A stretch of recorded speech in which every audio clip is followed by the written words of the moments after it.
It is time. Hello guys, welcome back to another video on the cheap BMW 318D that we got from Birmingham, aka Project KFC.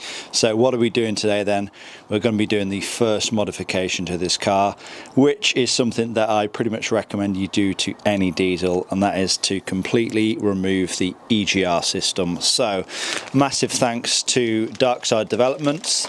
They have sent me out their kit. Now, I have installed one of these kits on one of these engines before. That was the N47D20A engine. So slightly different setup. This is a N47D20C engine, as you can tell from the different intake manifolds. So I believe it will be pretty much a similar story. Of course, unbolt it from the exhaust manifold, and then I'll have to blank the intake manifold up as well, and then just the two coolant ports where it goes into the cylinder head.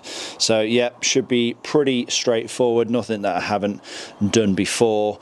Why am I removing the entire system, not just blanking off the EGR valve or just not even touching it, just getting it removed, you know, electronically?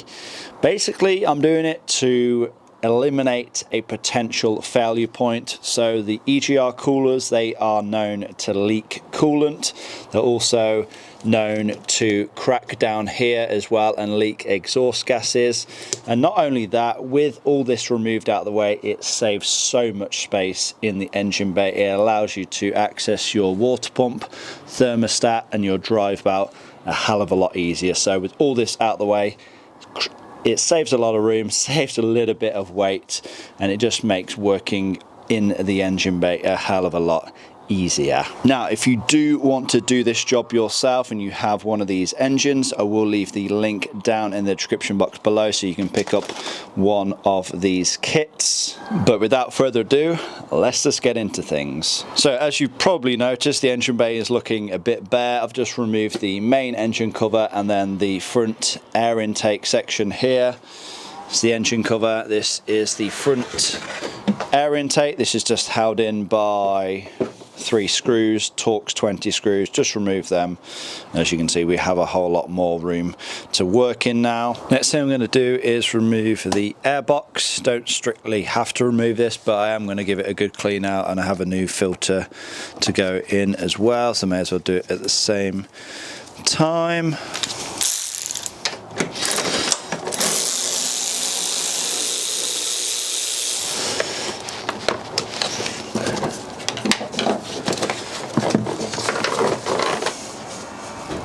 You are going to want to remove the tip, the turbo intake pipe as well. So remove the crankcase breather hose that goes onto the rocker cover, and then it should be held onto the turbo with a clamp. And then there should also be a mounting point here as well, that E-Torx bolt. I'll get that removed. Be interesting actually, once we have this intake pipe out of the way, the condition of the turbo. Be the perfect time to check it.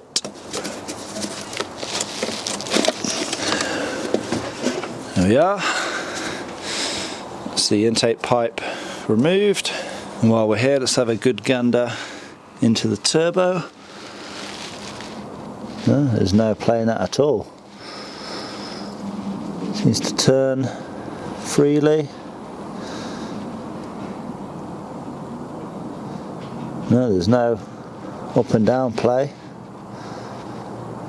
or side to side play, which is good. I've just noticed a big oily mess here, and it actually runs all the way down this side of the engine and kind of leads to a pretty big puddle there at the bottom. And I mean, it can leak here from the crankcase breather, you know, this O-ring here, that can fail, but I actually think most of this is just what has been spilt from topping up the oil. I don't know why it's like this, but there's kind of like an overflow hole there, but it doesn't go to anywhere, it literally just pulls out the side. And so anytime you spill any oil in this catch basin here, it literally just runs straight down the side of your engine. So yeah, I don't think we have an oil leak here. I think it's majority of this is just old, what has been spilt over the years. Bad design though, that is. Right then, let's start getting the EGR system removed. So 2 bolts holding it onto the exhaust manifold.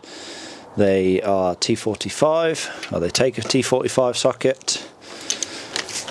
I'll crack them loose. They shouldn't be tight at all. That's both of those bolts removed. Now I'm just going to get things unbolted from the intake side, so just 2 10mm bolts.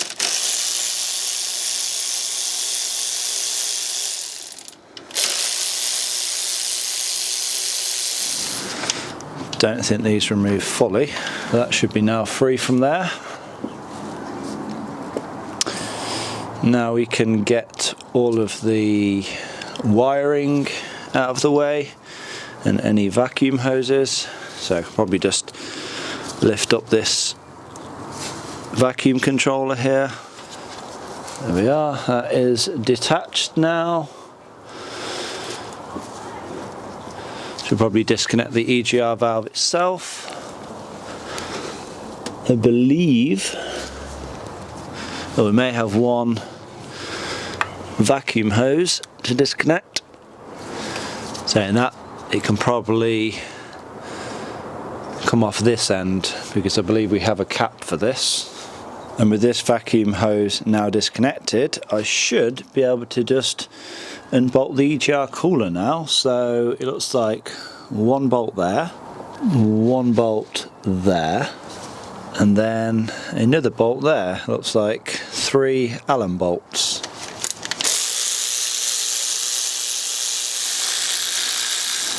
That is all 3 bolts removed.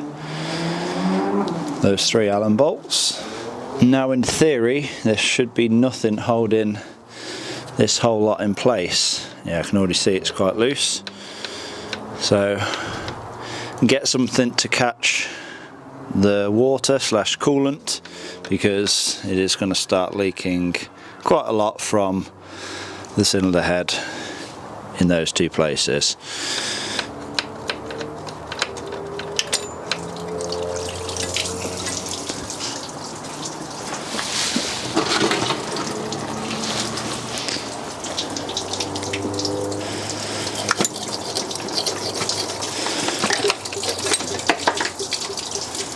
And there we are, we're free. So that is everything now removed. I'm just going to give things a good clean up, and then we can get on to the installation of the EGR delete kit. Right then, gave things a quick clean down. Let's start getting things installed. So it's pretty self-explanatory where everything goes. It can only go in one position. This right here is the blanking plate for the exhaust manifold, and there should be the same size gasket. So we will install this along with the original bolt that we removed from there. And of course the larger blank and gasket that will go onto the intake side. So we'll get our nice new gasket. Make sure it's on the correct way around, and the blanking plate can go over as well.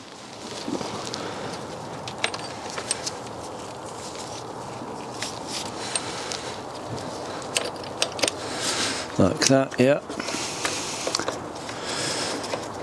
And these were not tight. I'd say 10 Newton meters is sufficient for these. And then for these 2 bolts here, again, these were not tight. I'd say they're about 20 Newton meters on the exhaust side. And with the exhaust and the intake now blanked off, all that's left is to blank off the coolant ports.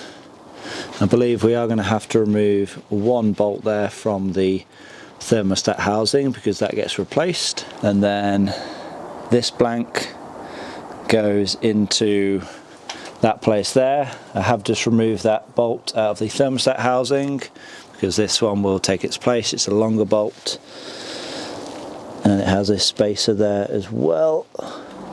And again, don't have to go crazy with them. I would say 10 Newton meters is suffice as well, which leaves this coolant blank for the top one. Again, we'll get it lined up.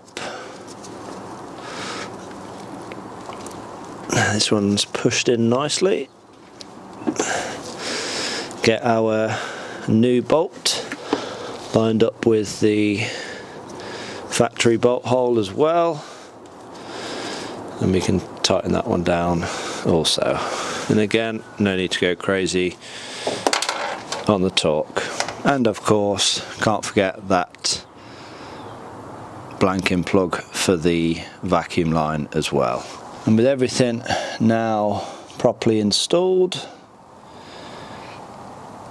we can get everything put back together. So we can get the turbo intake pipe reinstalled, we can get the airbox reinstalled, and we can get the engine covers reinstalled as well.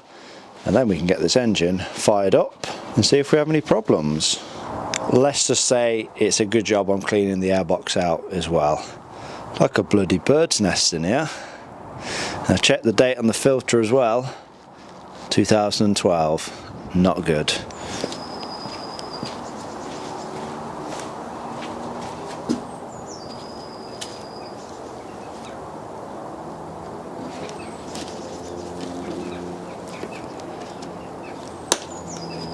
Okay, so with everything now back together, with a nice clean air filter in place, let's get the engine fired up and see if we have any issues.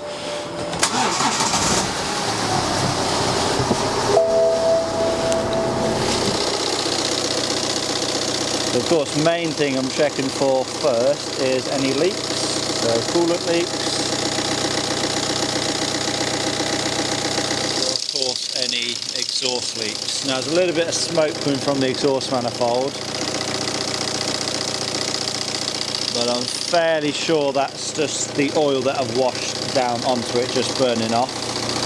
Everything seems okay, to be honest. Engine seems to be running nice and smoothly.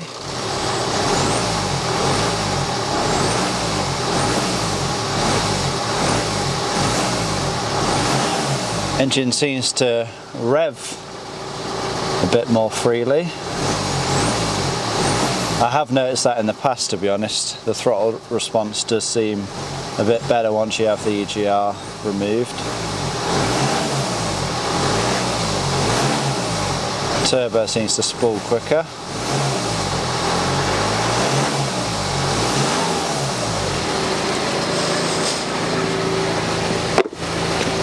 Okay then, so there we go, another job done. I'm just letting the engine get up to temperature because I'm going to do a full coolant flush. I'll do that off camera. I've done that a bunch of times before. Plenty of videos on my channel if you want to see a coolant flush. Now I'm going to answer a few questions which I know are going to get left in the comment section. Is there anything else left to do after physically removing the EGR and EGR cooler?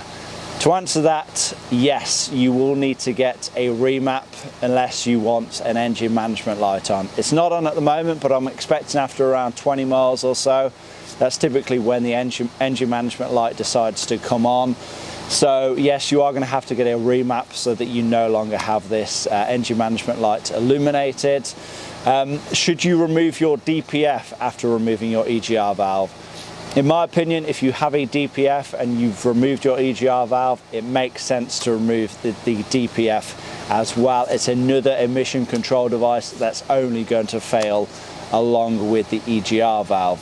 So next thing that I plan on doing on this car is to remove the DPF. Now, another question, is this legal? Here in the UK, are you allowed to remove your EGR valve?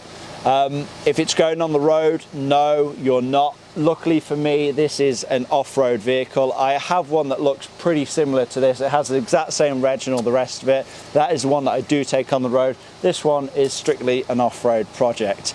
I hope you kind of get the gist there. But yes, there is really no reason why you should fail an MOT with your EGR valve removed. I know they can physically inspect, but 9 times out of 10 or 99 times out of 100, they don't even know what an EGR valve looks like or where it may be on your engine. I've never had an issue when it comes to EGR, you know, the EGR valve being removed. So yes, I'll pretty much always do it on all of my cars. It's just another thing that cannot fail in the future, which an EGR valve, to begin with, it's always going to fail, and it requires consistent maintenance. So I just get rid of it and reap the benefits of not having it in place. Yeah, hopefully that's kind of pre-answered all the questions that I'm going to get on this topic. I want to thank you all for watching. Hopefully this video has been helpful. Hopefully you've all enjoyed it. Please give this video a like, leave a comment down below. Also remember, if you want to get this kit from Darkside, of course, a link will be down in the description box below, and I will see you all in that next one.